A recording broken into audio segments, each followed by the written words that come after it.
ইমানদার মানুষগুলোর কাতারে শামিল করলেন। এজন্য আমরা সমাজ স্তরে আরেকবার শুকরিয়া আদায় করব, আলহামদুলিল্লাহ।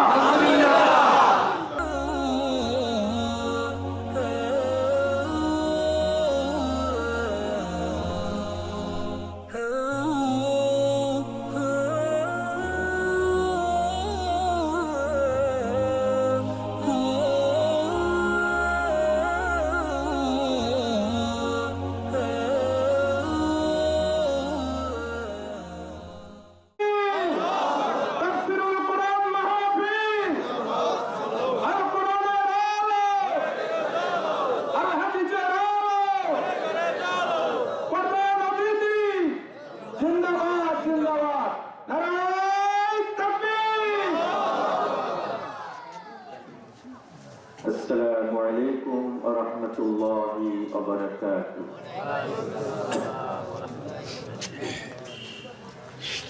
نحمده ونستعينه ونستغفره ونؤمن به ونتوكل عليه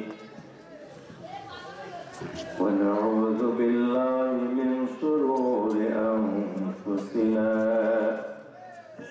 ومن سيئات أعمالنا. من يهد الله فلا مضل له ومن يضلله فلا هادي له. ونشهد أن لا إله إلا الله وأن محمدا عبده ورسوله أرسله بالحق بشيرا ونذيرا وداعيا إلى الله بإذنه وسراجا منيرا. أما بعد، قال الله تعالى في كلامه المجيد وفرقانه الحميد: أعوذ بالله من الشيطان الرجيم. بسم الله الرحمن الرحيم. وإذ استسقى موسى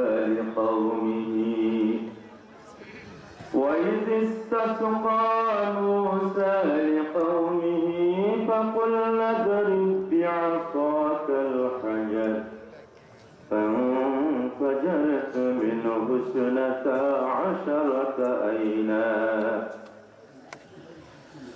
وتعلم كل أناس مشربهم كلوا واشربوا من رزق الله ولا تعثوا في الأرض مفسدين.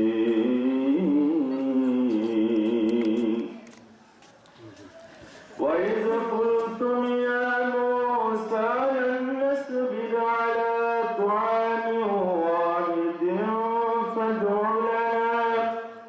فادع لنا ربك يخرج لنا مما تنبت الأرض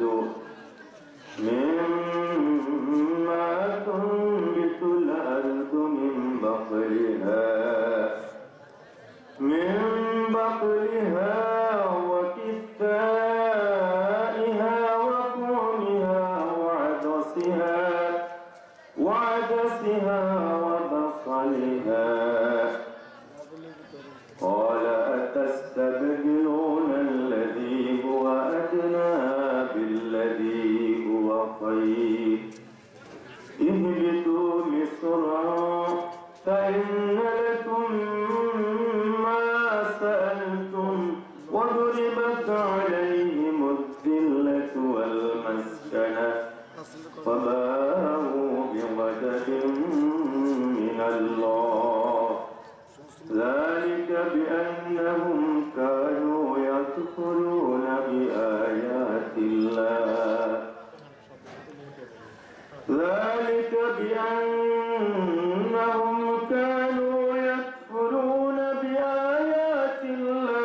ويصدون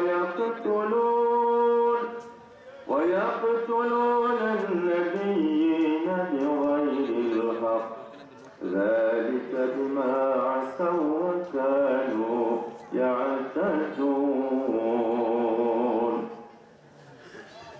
وقد قال الله تعالى في آية أخرى في شان حبيبه ونبيه مخبرا ومخبرا إن الله وملائكته يصلون على النبي يا أيها الذين آمنوا صلوا عليه وسلموا تسليما اللهم صل على سيدنا مولانا محمد وعلى علي سيدنا شافعنا محمد اللهم صل على سيدنا مولانا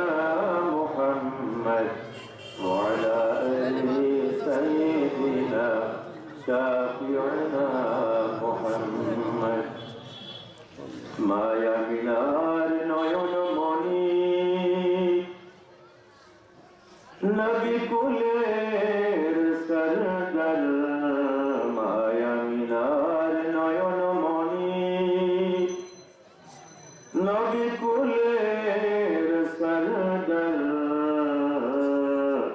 বাংলাদেশের প্রান্ত হতে সালাম দরুদ কটিবার আল্লাহুম্মা সাল্লি আলা সাইয়্যিদিনা মাওলানা মুহাম্মদ ওয়া আলা আলি সাইয়্যিদিনা শাফি'না মুহাম্মদ আল্লাহুম্মা সাল্লি আলা সাইয়্যিদিনা মাওলানা মুহাম্মদ وعلى علي سيدنا شافعنا محمد আরব দেশের কুরাইশ বংশে উঠল রবি প্রভাতের আরব দেশের কুরাইশ বংশে উঠল রবি প্রভাতের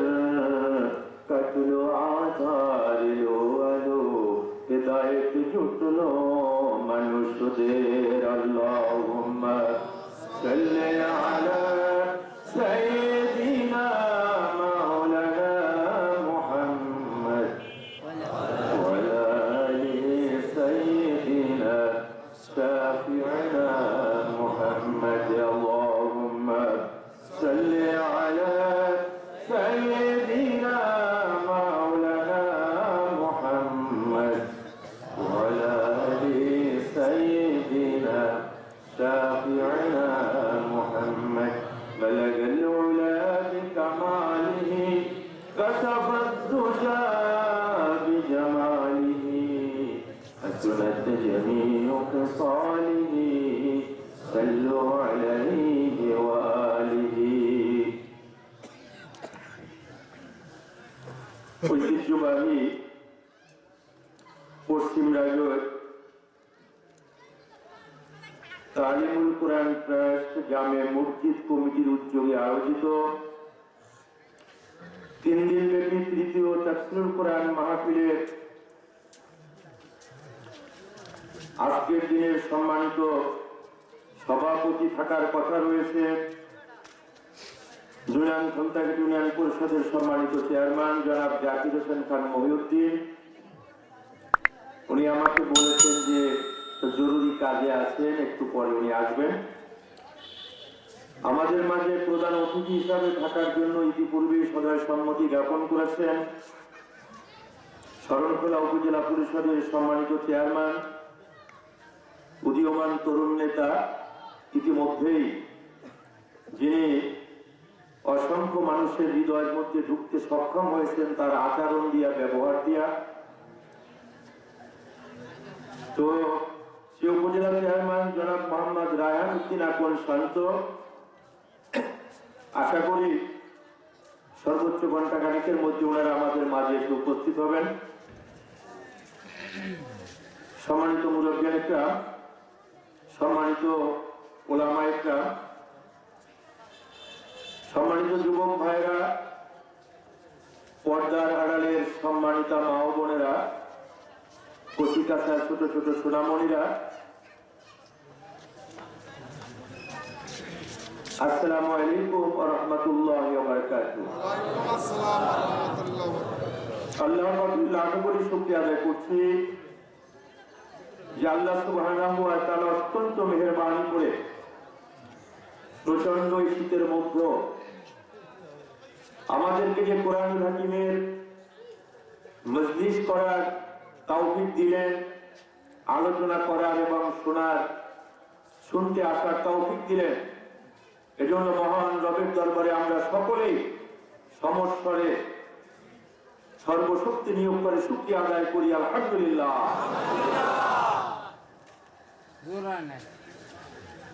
সম্মানিত উপস্থিতি, আমরা আরো শুকরিয়া আদায় করবো এই কারণে যে আল্লাহ জাল্লা শানুহু চাইলে আপনাকে আমাকে অমুসলিম পিতামাতার মাধ্যমে পৃথিবীতে পাঠাতে পারতেন, ঠিক কিনা?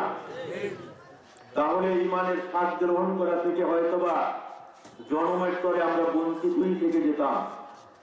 জাহান্নামী মানুষ হিসেবে আমাদের দুনিয়া ছাড়তে হতো। আল্লাহ সুবহানাহু ওয়া তাআলা তেমন কি না করে অত্যন্ত মেহেরবানি করে আমাদেরকে যে মুসলিম পিতামাতার মাধ্যমে পৃথিবীতে পাঠালেন, শুধু তাই নয়, ইমানদার মানুষগুলোর কাতারে শামিল করলেন। এজন্য আমরা সমস্যারে আর একবার শুকরিয়া আদায় করব, আলহামদুলিল্লাহ। সম্মানিত উপস্থিতি, আমি আপনাদের সম্মুখে কোরআনুল হাকিম থেকে সূরাতুল বাকারার ৬ষ্ঠ রুকু তেলাওয়াত করেছি। আপনারা জানেন আমরা এই তৃতীয় বছর আমাদের চলতেছে ধারাবাহিক তাফসীরুল কোরআন মাহফিল। আপনাদের প্রচেষ্টা, আল্লাহর মেহেরবানিতে আমরা এখানে শুরু করেছি। এবছর তৃতীয় বছর অতিক্রান্ত হতে চলছে। আর এবছরের প্রথম দিনে আলোচনা হয়েছে সূরাতুল বাকারার ৫ম রুকু। গতকালকে মেহমান আলোচনা করেছেন সূরা বাকারার ৬ষ্ঠ রুকু। আজকের আলোচনার জায়গা হচ্ছে সূরাতুল বাকারার ৭ম রুকু। সূরাতুল বাকারার মধ্যে ৪০খানা রুকু আছে, গতকালকে আপনারা শুনেছেন। তো এর ৭ম রুকু হচ্ছে আজকে আয়াত সংখ্যা মাত্র ২খানা। কয়খানা? ৬০ আর ৬১। এই ২খানা আয়াতের উপরে আমি আপনাদের সম্মুখে আলোচনা পেশ করার চেষ্টা করব। ততটুকুনি আমাকে দিয়ে আলোচনা আপনারা শুনতে পারবেন। আল্লাহ সুবহানাহু ওয়া তাআলা এই নগণ্য গোলামের মুখ থেকে যতটুকু আলোচনা বের করেন, ঠিক কিনা? আল্লাহর হুকুম ছাড়া একটা কথা বলারও কি শক্তি আছে? নেই। তো আমি তার আগে ভূমিকায় আর দিয়ে একটু কথা বলতে চাচ্ছি, যেহেতু কোরআনের মাহফিল, কোরআন নিয়ে একটু কথা বলা দরকার আছে না? আসলে এই কোরআন কার পক্ষ থেকে এসেছে? কথা বলতে হবে, ঠিক কিনা? কোরআন এসেছে কার পক্ষ থেকে? কাদের জন্য? মানুষের জন্য। কাদের জন্য আছে? মানুষের জন্য। মাটির নিচে যে মানুষ তৈরি গেছে তাদের জন্য না জীবিতদের জন্য? জীবিত মানুষের জন্য এই কোরআনুল হাকিম এসেছে। কোরআনের কাজ কি? দুনিয়ার মানুষগুলোকে পথ দেখানো। কোন পথ? দুনিয়ায় সুখ, শান্তি, স্বস্তির পথ, শৃঙ্খলার পথ। অর্থাৎ কিভাবে দুনিয়ায় চললে মানুষেরা একটু সুখে, শান্তিতে, স্বস্তিতে, শৃঙ্খলার সঙ্গে থাকতে পারবে, কোরআন সেই পথ দেখায়, ঠিক কিনা? কোন পথে চললে মানুষের দুঃখ, দৈন্যতা, জরাজীর্ণতা আসবে, পরাধীনতার গ্লানি মাথায় নিয়ে জিল্লাতির সঙ্গে পৃথিবীতে বসবাস করতে হবে, সেই কথাগুলো কোরআনুল হাকিমের মধ্যে বলে দিয়েছেন কে? আল্লাহ। আবার কোন পথে আমরা চললে চোখ বোঝার পরে কবরের মধ্যে একটু শান্তি পাইব, জান্নাতি পরিবেশ পাইব, শেষ বিচার ময়দানে মাহাশরের চূড়ান্ত বিচারের পরে সুখের ঠিকানা জান্নাতে গিয়ে হাজির হতে পারবো, সেই পথের কথাও কোরআনুল হাকিমের মধ্যে বলে দিয়েছেন কে? আবার কোন ভাবে দুনিয়ায় আমরা জিন্দেগি যাপন করলে চোখ বোঝার পরে মহাভূতার মধ্যে পড়বো, শাস্তির মধ্যে পড়বো, আগুনের মধ্যে কবরে পড়বো, চূড়ান্ত ফায়সালার পরে প্রজ্বলিত ঢাল ঢাল করে যারা মহা অগ্নিকুণ্ডের মধ্যে আমাদের ঠিকানা হয়ে যাবে, সেই কথাও কোরআনুল হাকিমের মধ্যে কে বলে দিয়েছেন? সুতরাং এই কোরআনকে আমাদের জানা বোঝার দরকার আছে না? সম্মানিত উপস্থিতি, এই কোরআন হচ্ছে আমাদের হৃদয়ের স্পন্দন, আমাদের কাজে ইমানদার মানুষগুলোর হৃদয়ে স্পন্দন। আমরা জানলাম যে কোরআন এসেছে মানুষের জন্য, শুধু আলেম ওলামার জন্য তো কোরআন আসে না, আসে নাকি? কোন বিশেষ দলের জন্য, কোন বিশেষ জাতির জন্য, কোন বিশেষ গোষ্ঠীর জন্য? দল মত জাতি ধর্ম বর্ণ নির্বিশেষে পৃথিবীর সকল মানুষকে এই ভালো পথ দেখানোর জন্য কোরআন এসেছেন, ঠিক কিনা? এই কোরআনকে যারা মহব্বত করে যুগে যুগে ভালোবেসেছে, কোরআনের কাছে এসেছে, কোরআনের সংস্পর্শে এসেছে, আল্লাহ সুবহানাহু ওয়া তাআলা কোরআনের বরকতে ওই মানুষগুলোকে সোনার মানুষে পরিণত করেছেন, ঠিক কিনা? কোরআনের কাছে এসে জিরো হিরো হয়েছে। জিরো কি হয়েছে? হিরো হয়েছে। প্রিয় নবী মুহাম্মদুর রাসূলুল্লাহ সাল্লাল্লাহু আলাইহি ওয়াসাল্লাম কোরআন নাযিল হওয়ার আগে তিনি সমাজের জিরো ছিলেন না হিরো ছিলেন? ওই সমাজের জিরো ছিল মিস্টার আবু জাহেল। আপনার সেই মক্কার যে তাদের একটা স্টেট ছিল, রাষ্ট্র ছিল, সেই রাষ্ট্রের প্রেসিডেন্টের ভূমিকায় ছিল মিস্টার আবু জাহেল। ওয়ালিদ ইবনে মুগিরা সে ছিল ওই রাষ্ট্রের প্রধানমন্ত্রী। এমনি ভাবে তাদের একটা পরিষদ ছিল, রাসূল করিম সাল্লাল্লাহু আলাইহি ওয়াসাল্লাম ছিলেন ওই রাষ্ট্রের একজন সাধারণ মানুষ। সম্মানিত উপস্থিতি, কোরআনের কাছে আসার কারণে রাসূল হিরো হলেন বলছি। আর আবু জাহেল কোরআনের সঙ্গে শত্রুতা করার কারণে হিরো আবু জাহেল জিরোতে পরিণত হলো, ঠিক কিনা? এমন জিরোতে পরিণত হলো যে আবু জাহেলের বাড়ি বর্তমানে হাজী সাহেবদের পায়খানায় পরিণত করা হয়েছে, ঠিক কিনা? উতবা সাইবা মুগিরা যারা কোরআনের সঙ্গে শত্রুতা করেছিল, রাসূলের সঙ্গে বেয়াদবি করেছিল, ইতিহাসের চরম ঘৃণিত অবস্থার মধ্যে তারা নিমজ্জিত হয়েছে। পৃথিবীতে এমন কোন মা বাবা আছে সন্তানের নাম আবু জাহেল রাখে?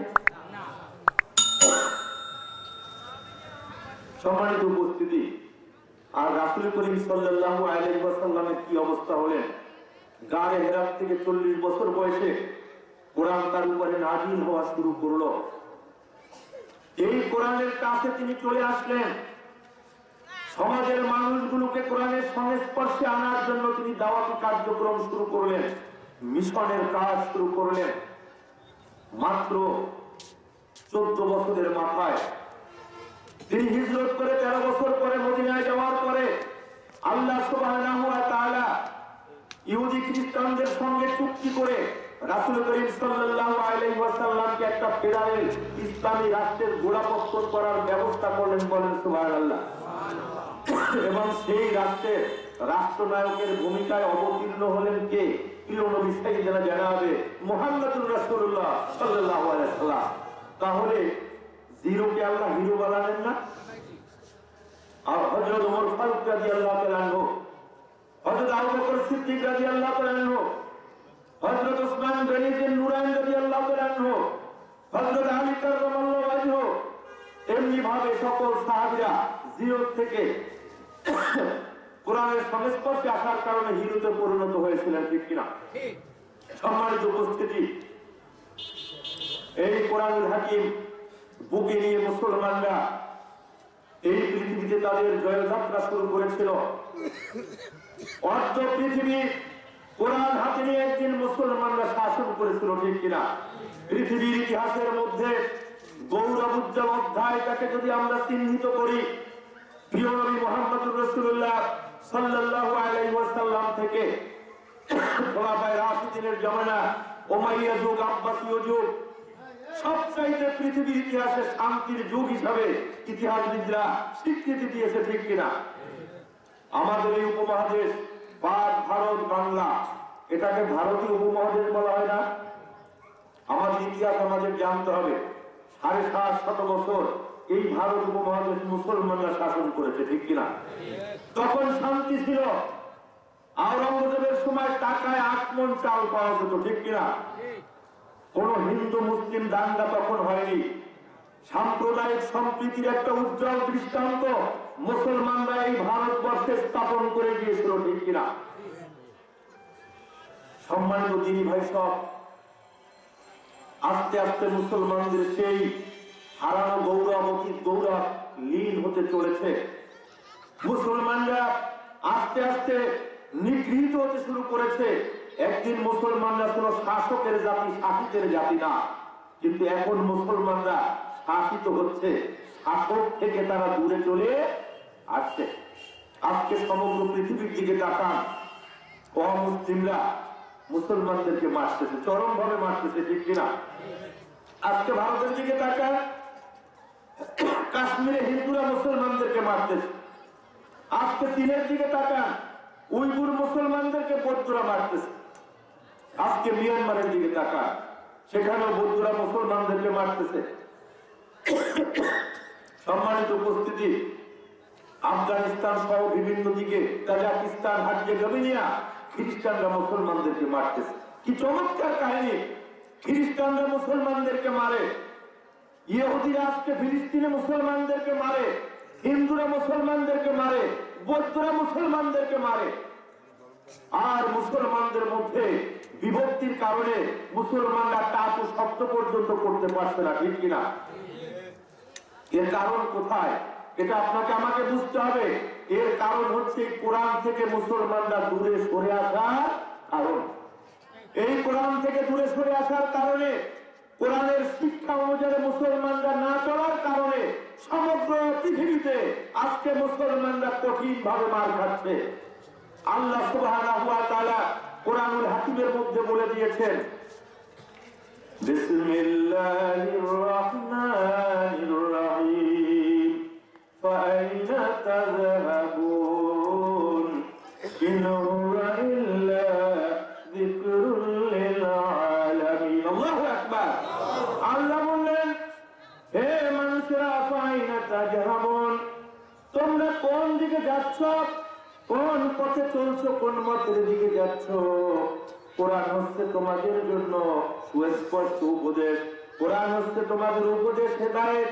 কোরআন বর্ণনা করেছে তোমাদের আসল পথ। কোরআনের পথ রেখে তোমরা কোন পথে যাচ্ছ? আজকে মুসলমানরা কোরআনের পথ রেখে পুঁজিবাদের দিকে যাচ্ছে। পুঁজিবাদ হচ্ছে মানব রচিত প্রস্তাবসা মতবাদ। আজকে মুসলমানরা ওই সমাজতন্ত্রের দিকে যাচ্ছে। এমনি ভাবে অসংখ্য মানব রচিত মতবাদের পক্ষে যাওয়ার কারণে সমগ্র পৃথিবী থেকে মুসলমানরা আজকে নিগৃহীত হচ্ছে, তাদের নেতৃত্ব কর্তৃত্ব হারা অবস্থার মধ্যে পড়েছে, মার খাচ্ছে, ঠিক কিনা? আমাদেরকে এই কোরআনের কাছে চলে আসতে হবে, কোরআন শিখতে হবে, কোরআনের সঙ্গে নিবিড় সম্পর্ক গড়ে তুলতে হবে। যদি আমরা এটা পারি, সম্মানিত উপস্থিতি, আমরা আবার আমাদের হারানো গৌরবকে ফিরে পাইব। সুতরাং এই কোরআনের কাছে আমাদেরকে আসতে হবে। আল্লাহ সুবহানাহু ওয়া তাআলা কোরআনের মধ্যে আমাদের জীবনের জন্য যা কিছুর প্রয়োজন সব বর্ণনা করছেন। মানুষের প্রয়োজন এ জাতীয় সকল কথা কোরআনে আসে না নাই? সবকিছু আছে। আপনি বিজ্ঞান বলেন, আপনি ম্যাথমেটিক্স বলেন, আপনি সাহিত্য বলেন, আপনি রসায়ন শাস্ত্র বলেন, আপনি চিকিৎসা বিজ্ঞানের কথা বলেন, এমনি ভাবে যা কিছুর সব কিছু এই কোরআনের মধ্যে সন্নিবেশিত করেছেন কে? বলবেন হুজুর বানাই বলছেন, দলিল দেন। প্রশ্ন করা যায় না? আল্লাহ সুবহানাহু ওয়া তাআলা কোরআনুল হাকিমের মধ্যে বলে দিয়েছেন, মা ফারাতনা ফিল কিতাবি মিন শাইইন। আল্লাহ বলেন, ওগো পৃথিবীর মানুষেরা, হৃদয়ের কান লাগিয়ে শোনো, মা ফারাতনা ফারাতনা ফিল কিতাবি মিন শাইইন। দুনিয়ার মানুষের জন্য যা কিছুর প্রয়োজন এমন কোন কিছুর বর্ণনা করতে আমি কোরআনুল হাকিমের মধ্যে বাদ রাখি নাই। বলেন সুবহানাল্লাহ। মানুষের প্রয়োজন এমন কোন জিনিস, কোন কথা, কত আইন, কোন কানুন, কোন কিছু আল্লাহ মাফ দেন নাই। সব কিছু সত্য বইটার মধ্যে আছে, আছে না? এক একটা শব্দ এজন্য টেলিগ্রামের শব্দ, এর ব্যাখ্যা বিশ্লেষণ অনেক। বলেন সুবহানাল্লাহ। কোরআনের মধ্যে সব আছে। সুতরাং এই কোরআনের কাছে আমাদের আসতে হবে। সব আছে কোরআনের মধ্যে, সেই কোরআনটা আমাদেরকে দিয়ে আল্লাহ সুবহানাহু ওয়া তাআলা বলেন, ওয়া হাযা কিতাবুন আনজালনাহু মুবারাকুন ফাত্তাবিউহু ওয়াত্তাকাউ লাআল্লাকুম তুরহামুন। আল্লাহু আকবার। আল্লাহ বলেন হাযা কিতাবুন, এইটা হচ্ছে একটা কিতাব যেটাকে আমি বরকতময় করে নাযিল করেছি। ফাত্তাবিউহু, ও মানুষেরা তোমাদের ডিউটি হচ্ছে ফাত্তাবিউহু, এই কিতাবকে অনুসরণ করবে। কিতাবের মধ্যে যা যা আমি বলেছি জেনে বুঝে তার উপরে আমল করবে। ওয়াত্তাকাউ, আর অত্যন্ত সতর্কতা অবলম্বন করবে যে এই কোরআনের বাইরে যেন তোমাদের পা ফসকে না যায়। লাআল্লাকুম তুরহামুন, শুনো তাহলে আমি তোমাদের উপরে আসমান থেকে রহমত বর্ষণ করবো। বলেন সুবহানাল্লাহ। রহমত পাইতে চাই না? রহমত মানে কি? শান্তি। এই শান্তি পাইতে চাইলে কোরআনের কাছে আসা ছাড়া অন্য কোনো পথ কি আছে? কোন উপায় কি আছে? কোরআনের কাছে আসতে হবে। সম্মানিত সুধী, অনুসরণ করার জন্য আল্লাহ কিতাব দিলেন। এই কিতাবের ব্যাপারে আল্লাহ সুবহানাহু ওয়া তাআলা কিয়ামতের দিনে আপনাকে আমাকে জিজ্ঞাসা করবে এই কিতাবের প্রতি আমাদের দায়িত্ব কর্তব্য আছে কি নাই। আল্লাহ বলেছেন, ওয়া ইন্নাহু যিকরুল লাকা ওয়া লিকাওমিকা ফাসাওফা তুসআলুন। আল্লাহ বললেন, রাসূল হে, ওয়া ইন্নাহু যিকরুল লাকা, এই যে কিতাব এইটা হচ্ছে আপনার জন্য উপদেশ। কাকে বললেন? রাসূলকে। অনেক কওমিক, আর আপনার সম্প্রদায়, আপনার উম্মতের জন্য এটা হচ্ছে উপদেশ। ওয়াসাউফা তুসালুন, অনতিবিলম্বে কিয়ামতের দিনে এই কিতাবের ব্যাপারে আপনারা জিজ্ঞাসিত হবেন। আল্লাহ রাসূলকে জিজ্ঞাসা করা হবে যে মুহাম্মদ, তোমাকে আখিরি নবী করে পাঠানো হয়েছিল, কিতাব দেওয়া হয়েছিল, এই কিতাব অনুসারে সমাজের মানুষগুলোকে পরিচালনা করার জন্য তুমি বাস্তব কি কর্মসূচি গ্রহণ করেছিলে? তুমি তোমার দায়িত্ব পালন করেছো কিনা? আর রাসূলের উম্মত আমরা যারা আছি আমাদেরকে জিজ্ঞাসা করা হবে। মুহাম্মদ সাল্লাল্লাহু আলাইহি ওয়াসাল্লামকে একটা সময় আমি তুলে নিয়েছিলাম। স্বাভাবিক নিয়ম অনুসারে একটা টাইমের পরে মানুষদেরকে বড় জগতে চলে যেতে হয়, ঠিক কিনা?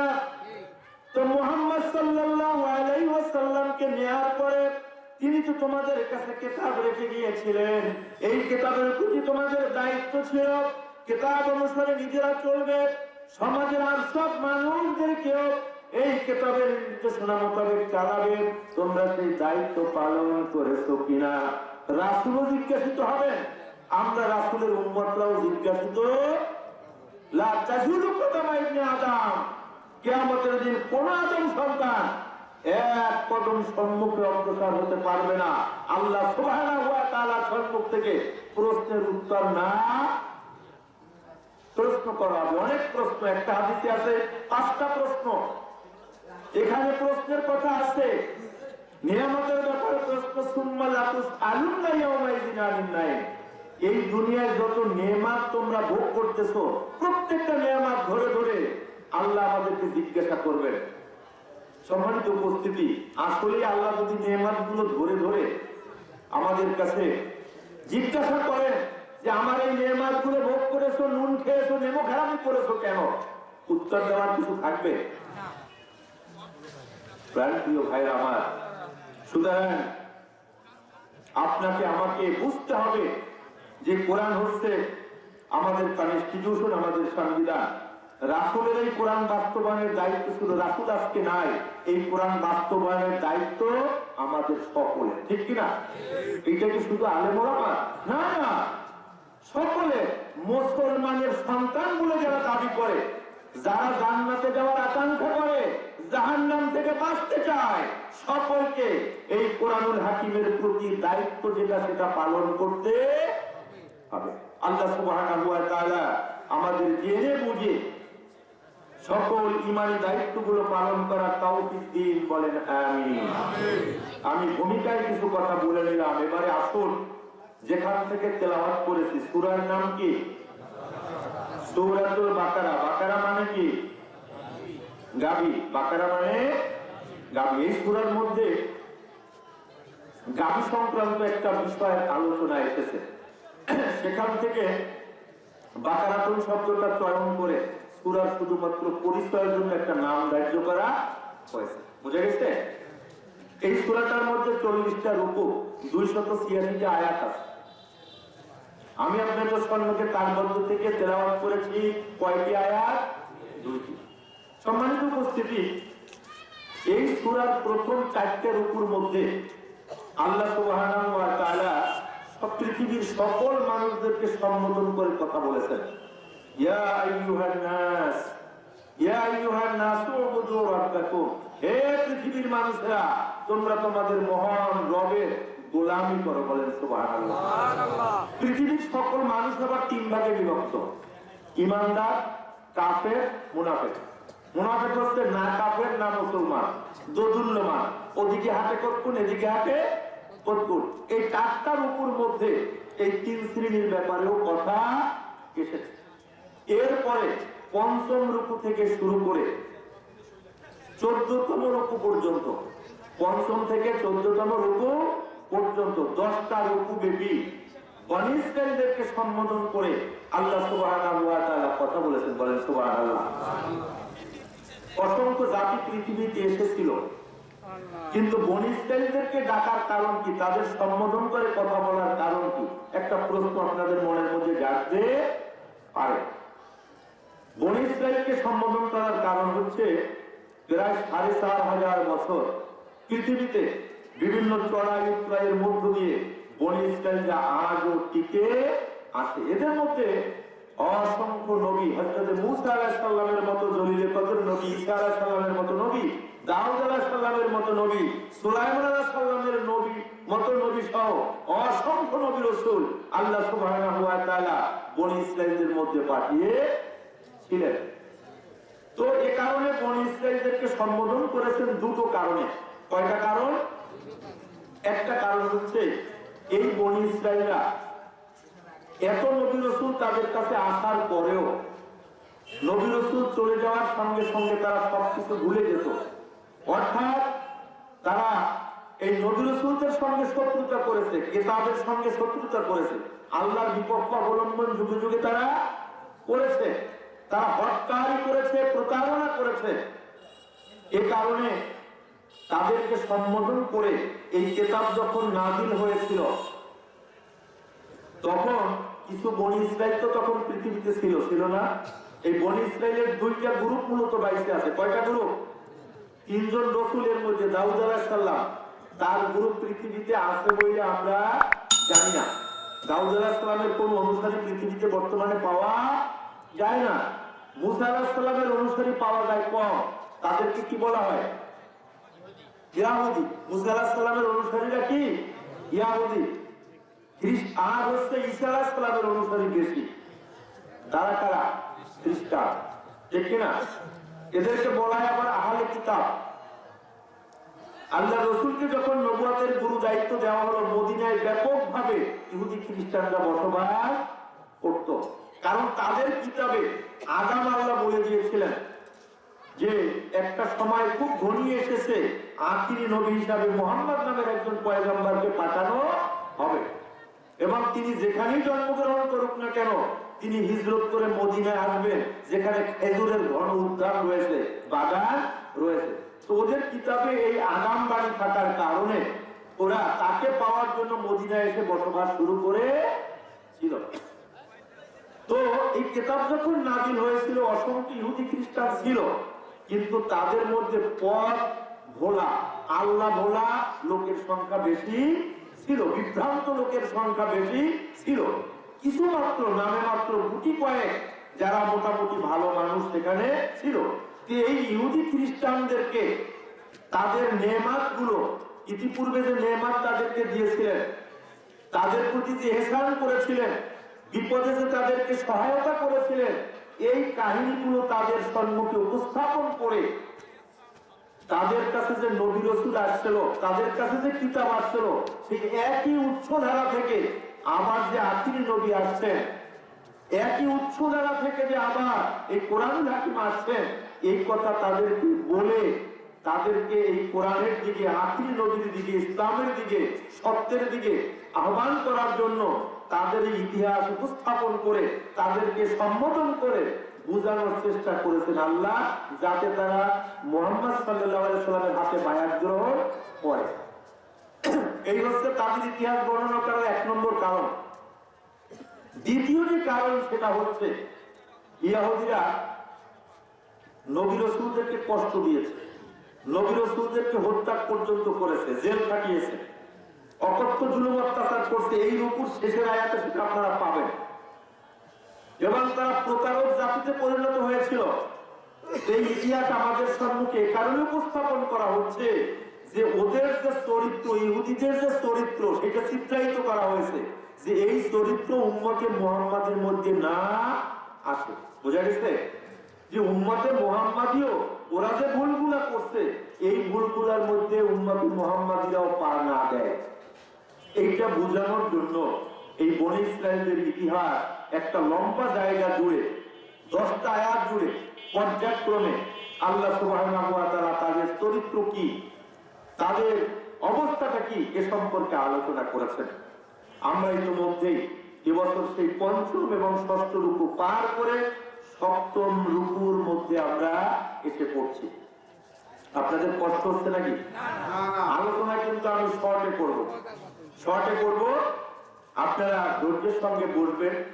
পিন পতন নীরবতার মধ্য দিয়ে কোরআনের আলোচনা শুনতে হয়। আল্লাহ সুবহানাহু ওয়া তাআলা কোরআনের আদবের ব্যাপারে, শোনার আদবের ব্যাপারে কোরআনে কিন্তু কথা বলেছেন, আমাদেরকে নোট দিয়েছেন। আল্লাহ বলছেন ওয়াইযা কুরিয়াল কুরআন ফাসতামি' লাহু ওয়া আনসিতু লাআল্লাকুম তুরহামুন। আল্লাহ বললেন, হে আমার বান্দারা, যখন তোমাদের মাঝে কোরআনের পাঠ হবে, কোরআনের তেলাওয়াত হবে, হৃদয়ের মন লাগিয়ে, হৃদয়ের কান লাগিয়ে, পিন পতন নীরবতার মধ্য দিয়ে কোরআনের আলোচনা এবং তেলাওয়াত শুনতে থাকবে, তাহলে আমি আল্লাহ তোমাদের উপরে থেকে রহমত বর্ষণ করবো। বলেন সুবহানাল্লাহ।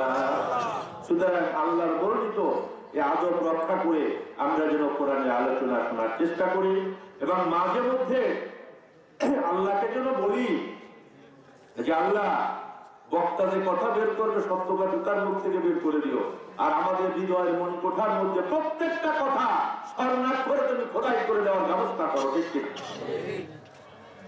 সম্মানিত উপস্থিতি, আসুন আমরা আলোচনা শুরু করি। আমি একটা আয়াত তেলাওয়াত করব, এর অনুবাদটা আপনাদেরকে শোনাবো।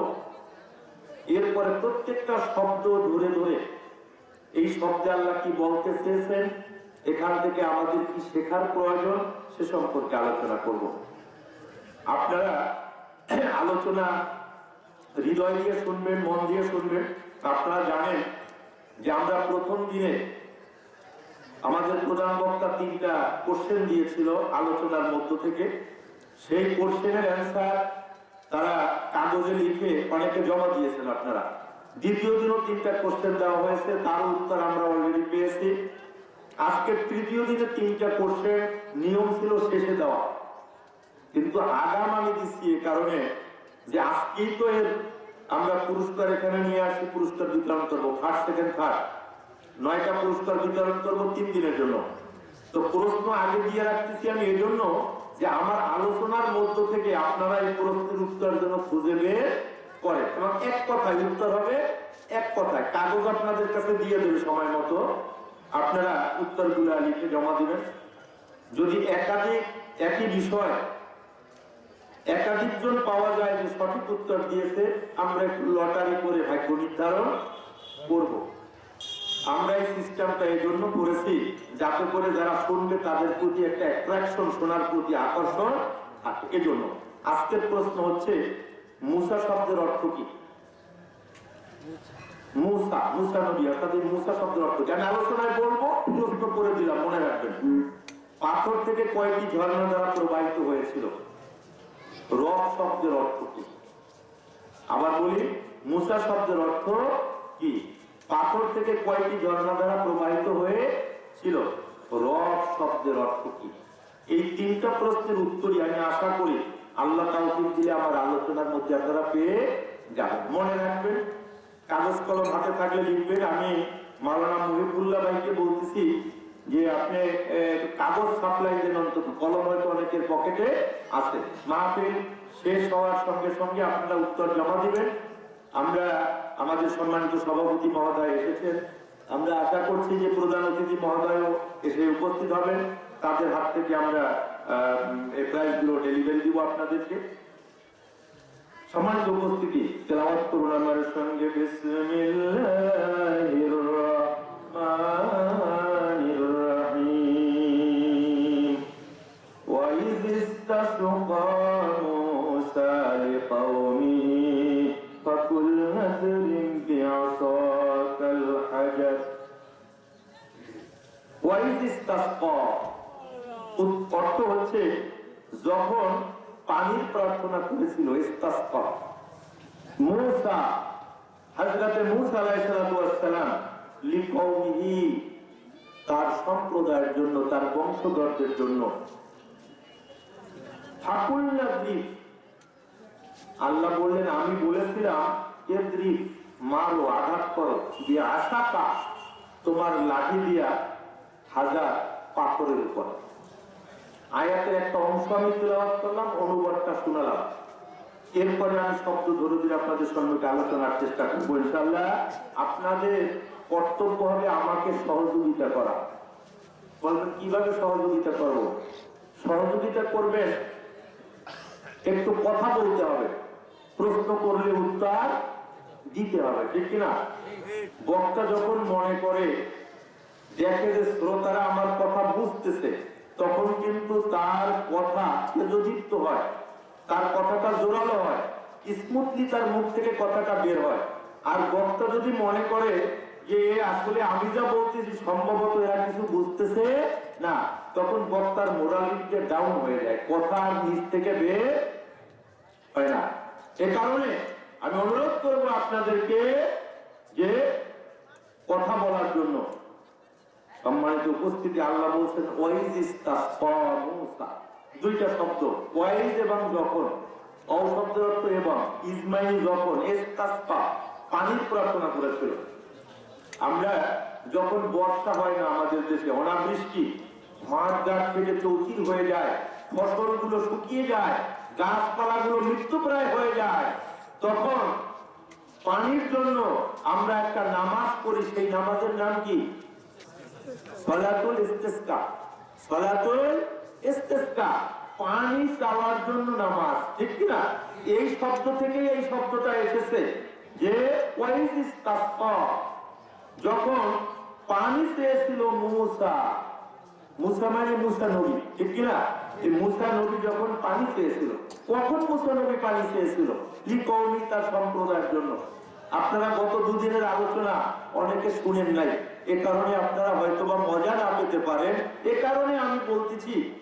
সম্মানিত উপস্থিতি, আপনারা জানেন ফিরআউন বনী ইসরাঈলের উপরে অকথ্য জুলুম অত্যাচার করত, তাদেরকে আটকিয়ে রেখে তাদেরকে দাসত্বের শৃঙ্খলে আবদ্ধ করেছিল।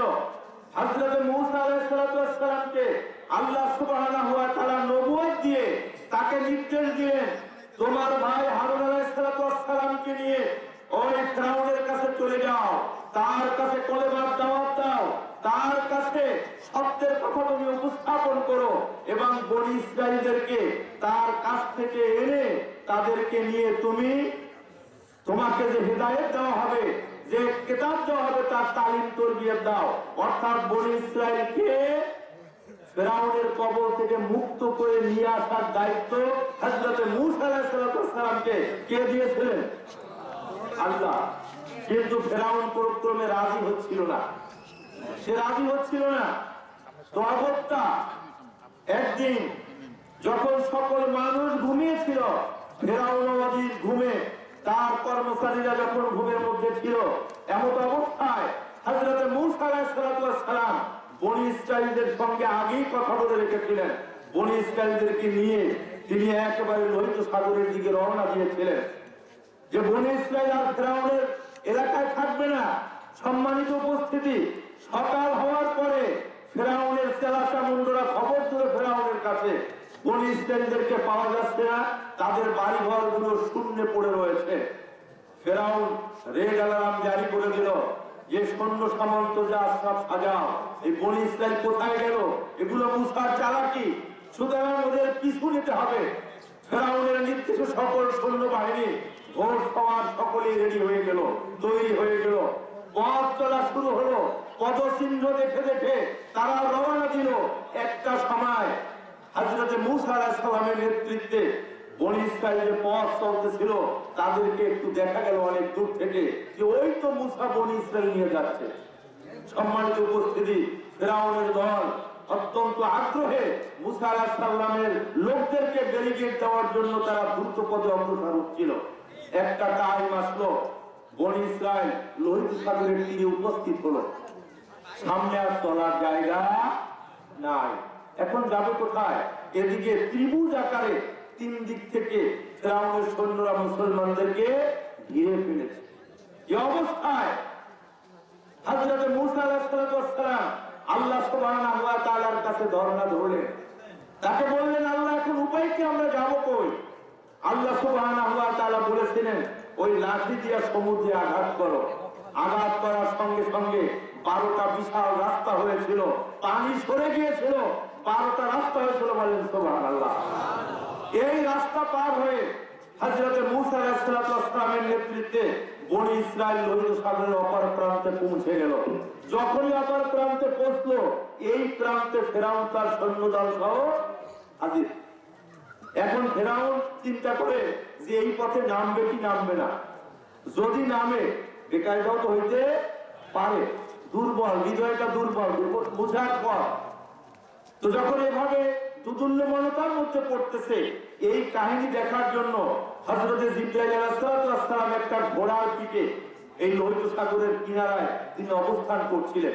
তিনি যখন দেখলেন যে এই ফেরাউনের গোষ্ঠী এরা এই রাস্তায় নামতে ভয় পাচ্ছে, তখন তিনি যেহেতু মানুষের আকৃতি ছিলেন হযরত জিবরাইল আলাইহিস সালাম, তিনি ঘোড়া নিয়ে রাস্তা গাইয়া পড়লেন। বেশ কিছু দূর গেলেন, ওরা দেখলো ওই তো একটা লোক যাচ্ছে, সমস্যা তো নাই না। নির্দেশ দিয়ে দিল, ফেরাউনের নির্দেশ পাওয়ার সঙ্গে সঙ্গে হুড় মুড়িয়ে সকলে নামলো। ফেরাউন তো আগে আসে, একেবারে মাছ দরিয়ায় যখন গেল, কোন কিনার পাওয়ার আর সুযোগ নাই। এই মাছ দরিয়ায় যাওয়ার পরে আল্লাহ সুবহানাহু ওয়া তাআলা পানিকে বললেন, পানি এবারে তুমি মিলে যাও। যেটা ফারাক করে দিয়েছিলেন সেটাকে মিলে যাওয়ার নির্দেশ দিলেন। পানি মিলে গেল, রাস্তার খবর নাই। কোটকা মাছের মতো দুই বেদুটা জন্মের তরে সবগুলা মরল। ফেরাউন মরার সময় একবার পানির মধ্যে যায়, আর একবার ওঠে আর বলে, আমি মুসার রবের উপর ঈমান আনলাম। ও মুসা, তুমি কই তোমার রবের উপর ঈমান আনলাম? ইতিপূর্বে মুসা যখন তাকে বলেছে যে রব আমাদের আল্লাহ, তার উপর ঈমান আনো, তখন সে বলেছে আনা রব্বুকুমুল আলা, আমি হইলাম বড় রব, বড় খোদা, তোমার রব কি আবার? এই কথা সে বলছিল না। কিন্তু এবারে মুসার রবের উপর ঈমান আনবো। আল্লাহ জিবরাইলকে বলে, জিবরাইল বসে রইছো, এক থাপা কাদা দেওয়ার মুখে। জিবরাইল এক থাপা কাদা দিল। কেন কাদা দিল? আল্লাহর নাম রহমান রহিম, পরম দয়ালু, পরম দাতা। বারবার যদি বলে এই রহমতের দরিয়ায় যদি জোশ মারে, তখন আল্লাহ তো ওরে কবুল করে নিতে পারে। তো ওর মতো কাজটা কাফের যে আল্লাহ কবুল করবে না। আরেকটা বিষয় হচ্ছে, মৃত্যুর সময় ঘনিয়ে আসার পরে, মৃত্যুর লক্ষণ প্রকাশ হওয়ার পরে তওবার দরজা বন্ধ করা হয়। যখন ঘের ঘের করে, তখন ইমাম সাহেবরে বলা একটু তওবা করা। কোরআন বলে, হাদিস বলে, ওই সময় তওবা করার কোনো মূল্য নাই। মৃত্যুর লক্ষণ প্রকাশ হওয়ার আগে হলো তওবার সময়। তো ওর তওবা কবুল হলো না, এক থাপা মারি নিয়া ও জনমের তরে দুনিয়া থেকে বিদায় হলো। বনী ইসরাইলের দল কোথায় আছে? লোহিত সাগরের অপর প্রান্তে। এই যে প্রান্তে উঠছে এটাকে বলা হয় সিনাই উপত্যকা। কি বলা হয় মনে থাকবে? সিনাই উপত্যকা বা উপদ্বীপ। সিনাই উপদ্বীপ এটা একটা দ্বীপের মতো, দ্বীপ রাষ্ট্রের মতো।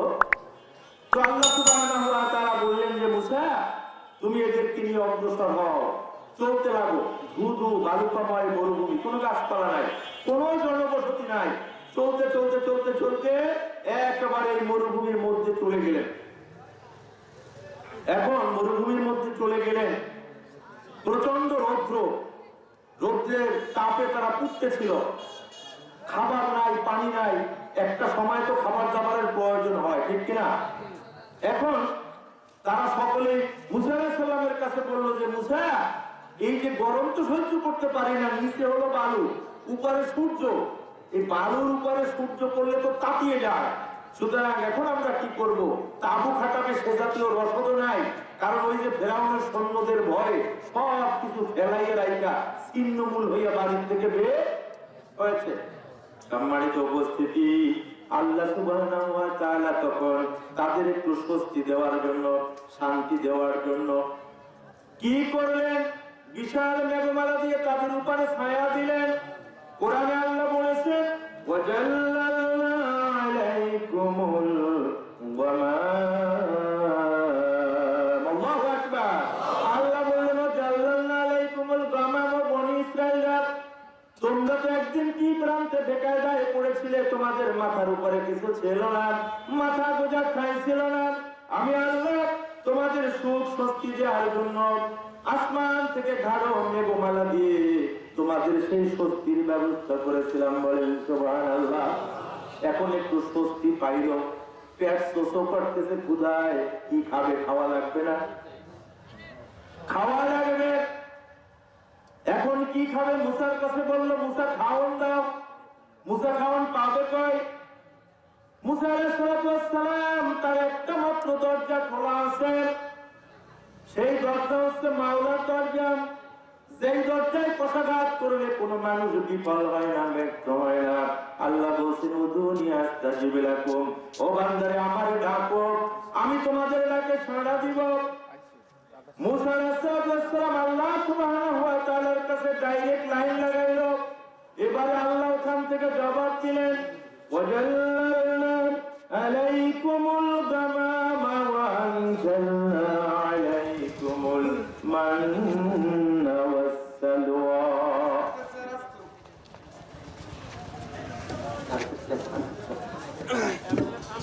আলহামদুলিল্লাহ, আমাদের সম্মানিত আজকের এই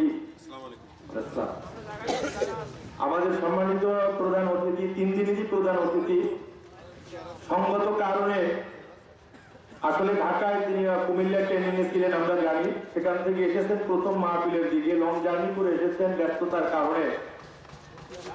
আজকে আমি তাদের বাসায় সকালে দেখা করেছি, সে আসার জন্য আগেই করেছে, আমি না গেলেও তিনি আসতেন, তারপরেও আমি আমার দায়িত্ব পালন করেছি। তো আলহামদুলিল্লাহ, আমরা মাহফিলের শেষ পর্যায়ে, ব্যস্ততা তো নাই, আমরা সম্মানিত চেয়ারম্যানের কাছ থেকে আমরা কিন্তু একটু কথাও শুনবো। আর আমাদের প্রাইজ গুলো সভাপতি আর চেয়ারম্যান এই দুইজনের হাত থেকে আমরা আজকে বিতরণ করবো ইনশাআল্লাহ। কি বলেন, ভালো হবে না? আমি বিনয়ের সঙ্গে অনুরোধ করবো, অত্যন্ত শৃঙ্খলার সঙ্গে আপনারা কথা শুনতে থাকবেন আর আমার জন্য দোয়া করবেন যে আমি যেন প্রয়োজনীয় বাস্তব কথা, আবল তাবল বানানো কোনো কথা, অপ্রয়োজনীয় কোনো কথা আপনাদের সম্মুখে আমার মুখ থেকে যেন বের না হয়। সম্মানিত উপস্থিতি, আমি যে কথা বলতেছিলাম, ওয়ানজালনা আলাইকুমুল মান্না ওয়াস সালওয়া, ডাইরেক্ট লাইন যখন লাগাইলো আল্লাহ বলেন, তখন আমি বনি ইসরাইল তোমাদের জন্য তো মান্না সালওয়া নাযিল করেছিলাম। বলেন সুবহানাল্লাহ। মান্না সালওয়ার ব্যাখ্যা গতকালকে হয়েছে। মান্না হচ্ছে আপনার ধনিয়ার যে দানা, ধনিয়া তো আমরা সবাই চিনি, এই ধনিয়ার দানার মতো ছোট, কিন্তু এটা দুধের চাইতেও সাদা, মধুর চাইতেও মিষ্টি। এটা শিশির আকারে আসমান থেকে পড়তো, জমিনে পড়ার সঙ্গে সঙ্গে দানা হয়ে যেত, বলেন সুবহানাল্লাহ। আর সালওয়া হচ্ছে কবুতর পাখির চাইতে ছোট, চড়ুই পাখির চাইতে বড় পাখি, গুনাহ করা পাখি, যেটা খাজানসিতে করে টেরেতে করে আল্লাহ সুবহানাহু ওয়া তাআলা আসমান থেকে দুনিয়ায় পাঠাতেন, বলেন সুবহানাল্লাহ। তাহলে বনি ইসরাইল আল্লাহর মেহমান ছিল, আল্লাহর পাঠানো খাবার মান্না এবং সালোয়া তারা খাইতো। এটা কত বছর খেয়েছে? 40 বছর। 1 নয়, 2 নয়, 10 নয়, 20 নয়, 40 বছর আল্লাহ সুবহানাহু ওয়া তাআলা বনি ইসরাইলদেরকে এই মেহমানি করেছেন জান্নাতি খাবার দিয়ে, বলেন সুবহানাল্লাহ। সম্মানিত উপস্থিতি, আমি একটু ব্যাকগ্রাউন্ড বলে দিলাম। আমার আলোচনা যেখান থেকে সেখানে হচ্ছে মুসা। মুসা যখন পানির জন্য প্রার্থনা করেছিলেন, তাহলে ছায়া হলো, খাবার হলো, এখন পানি লাগবে না? কেউ কেউ শুরু করে দিচ্ছে, যে মুসা খাবার তো দিলা বুঝলাম, পানি কই, পানি দাও। এখন মরুভূমির মধ্যে খাল নাই, বিল নাই, পুকুর নাই, ডোবা নাই, পানি পাবে কোথায়? এবারে মুসা আলাইহিস সালাতু আল্লাহ সুবহানাহু ওয়া তাআলার সঙ্গে আবার ডাইরেক্ট লাইন লাগালেন। আল্লাহকে বললেন, আল্লাহ পানির ব্যবস্থা করো তোমার বান্দাদের জন্য। আল্লাহ সুবহানাহু ওয়া তাআলা বললেন, ওয়া ইসতাসকা মুসা, মুসা যখন পানির জন্য আমার কাছে আবদার করলো, ফাকুল্লা যরিব, আমি মুসাকে বললাম, ও মুসা দেরি করো না, তুমি আঘাত করো, বিআসাকাল হাজার, তোমার হাতে থাকা ওই লাঠি দিয়া পাথরের উপরে ফানফাজারাত মিন হুসনাতা আসারাতা আইয়া, আঘাত করার সঙ্গে সঙ্গে 12টা ঝর্ণা ধারা প্রবাহিত করে দিলেন কে? ওয়াজআলিমা কুল্লু উনাসিন মাশরাবাহুম, প্রত্যেকটা গোত্র তাদের সেই প্রত্যেকটা গোত্র, একটু বসা, প্রত্যেকটা গোত্র তার কোন গ্রুপ থেকে পান করবে সেটা শুনে নিল। সম্মানিত উপস্থিতি, আসুন এখন আমরা এখান থেকে কি শিক্ষা পাই, একটা একটা শব্দ ধরে আলোচনা করব। আল্লাহ সুবহানাহু ওয়া তাআলার কাছে মুসা সাহায্য চেয়েছিলেন ছায়ার জন্য, সাহায্য চেয়েছিলেন খাওয়ার জন্য, সাহায্য চেয়েছিলেন পানির জন্য। আমরা কি শিক্ষা এখানে পাই?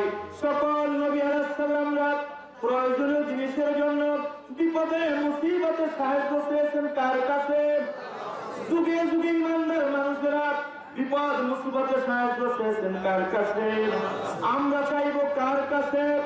আমরা তো এমন মানুষ, এমন সত্তার কাছে চাইবো যেই সত্তার দরবার হচ্ছে সব কিছুতে ভরপুর, যেখানে কোনো কমতি নাই, ঘাটতি নাই, ঠিক কিনা? যিনি সম্পূর্ণ ক্ষমতার মালিক, ইন্নাল্লাহা আলা কুল্লি শাইইন কাদির, আল্লাহ হচ্ছেন সবকিছুর উপরে ক্ষমতাবান।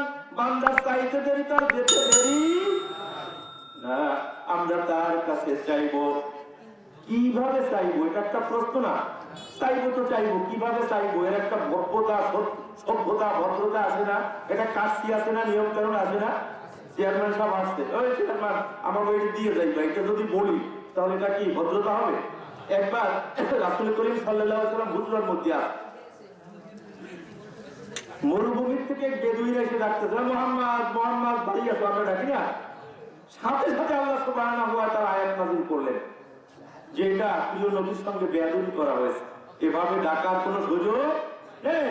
তো সুতরাং চাইতে হইলে তার একটা নিয়ম কানুন আছে।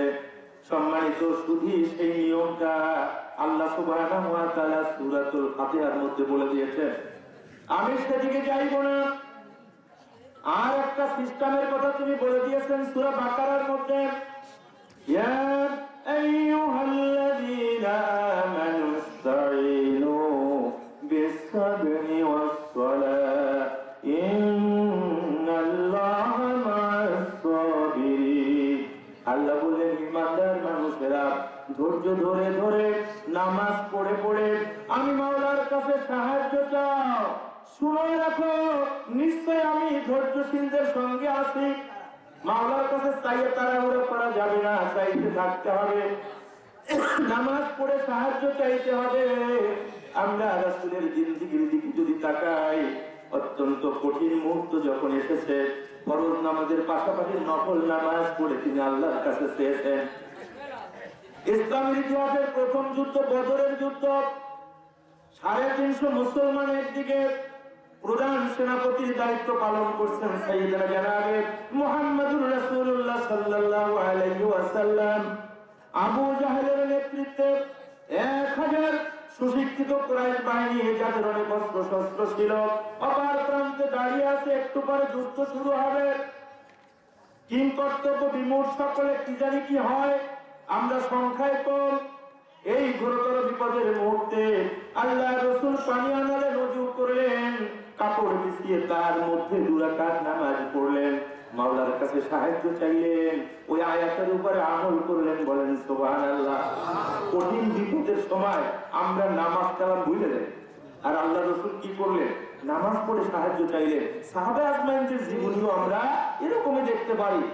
কারো বাবা মারা গেছে, কঠিন মুহূর্ত, বাবা মারা গেছে তো গেছে, জায়নামাজ বিছিয়ে নামাজ শুরু করেছে তারা। বলেন সুবহানাল্লাহ। খাবার নাই ঘরে, জায়নামাজ বিছিয়ে নামাজ শুরু করেছে।